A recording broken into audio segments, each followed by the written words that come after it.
The NBA Math Trade Deadline Primer makes a stop in Chicago, looking at how the Bulls are one of the more complex teams at this trade deadline. Chicago has a ton of young and inexpensive players on their roster, yet somehow comes in as a team practicing over the cap.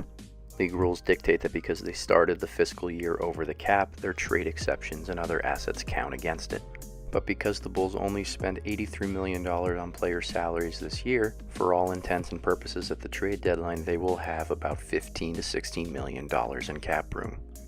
The meat and potatoes of the Bulls' rebuilding project is already in the building, with rookie big man Lauri Markkanen and second-year point guard Chris Dunn.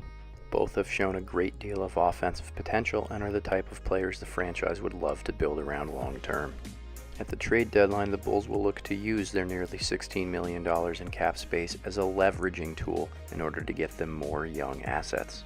As it currently stands, the Bulls don't have any first-round picks incoming from organizations and are also losing their second-rounder this year to the Knicks. The biggest name the Bulls have that could land them a first-round pick is Nikola Mirotic.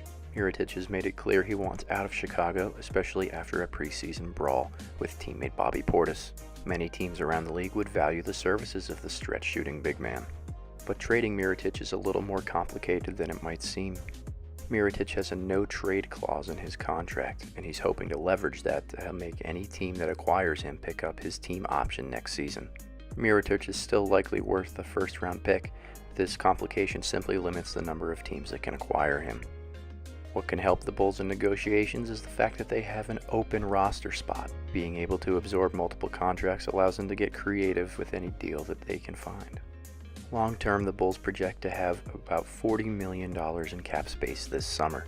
While they could be big players in the free agent market, a good deal of that money will be spent on retaining restricted free agent to be Zach LaVine.